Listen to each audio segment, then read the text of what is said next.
Bam, what was it like when Coach said you would be guarding DeMar? And First question. hi, Bam. And what was it like taking on that challenge? Man, it's another day in the office. Obviously your coach trusting you to, defend their star player as a center. It speaks a lot for who you are, what you bring to the team. The easiest thing that you guys could have done after getting the news about Jimmy was just let this thing go, and that's just not the Heat way, obviously. What was said from the captain to his team in the last 48 hours, and how fitting is it that you guys probably picked tonight to play your best 48 minutes of the season? For me, it was simple. If you have any doubt or if you're scared, get a dog. Don't show up because it doesn't do anything but affect the people who really believe that we can get a win. You've got an opponent coming up that you have a lot of postseason history with the biggest difference, Drew Holiday too, but they got Porzingis in the middle. How does he change sort of the makeup of what that team does, and how does he change how you have to defend them? Oh, man, he creates a lot of spacing for him. He can really space the floor. Obviously, he's 7'1", 7'2", shooting the ball at a high clip. So it just gives him a lot of spacing. Ben, what can you say about what Jaime has done? Because I feel like people always talk about the similarities that he might have with Jimmy, but again, what can you talk about what he brought to this game today? Oh, man, he just brought that aggression, from the start. I think his first bucket was an and one, and then from there he kept his head down, kept reading the plays and making plays. MGM Remix Sports Media. Bam, you guys were in sync tonight from start to finish. How big of a factor was Kevin Love tonight on and off the floor in this big play-in victory for you guys? That's vet right there for us, man. K Love is one of those guys, he gives to the team. He always talks about how it goes so fast. So for him, he's just giving to the team, information, whatever he can do to help us win. Bam, even beyond Tyler being a teammate, just being a friend, how much have you felt for him with the tough luck he's had with injuries over the past year? How excited are you about this opportunity for him? I think it's a great opportunity for Tyler.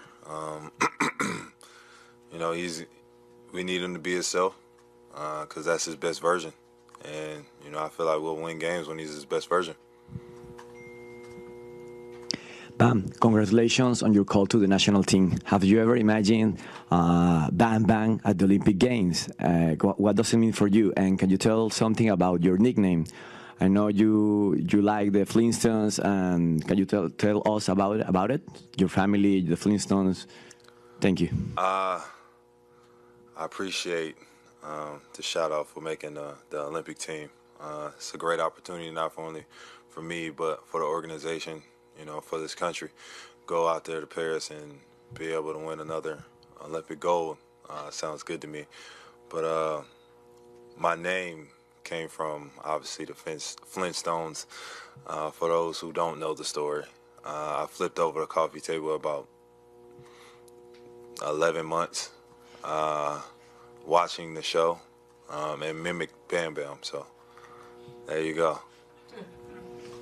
I can't top that one. Now, Bam, as your thoughts turn to Boston, what comes to mind? As you think about the series coming up? Say it again. As your thoughts turn to Boston, what comes to mind as you start thinking about this series? It's gonna be a dogfight. It's gonna be a battle. It's gonna be in the mud. It's not gonna be pretty basketball, and that's usually how it's been when we see that team. It's usually how it is. It's always competitive. Everybody always plays their best basketball in that series. Bam, I want to ask you about two of your... No, be serious for a minute. I want to ask you about two of your teammates, H and DeLon. Talk to me about what they brought in this game and just the mentality that they bring to the team.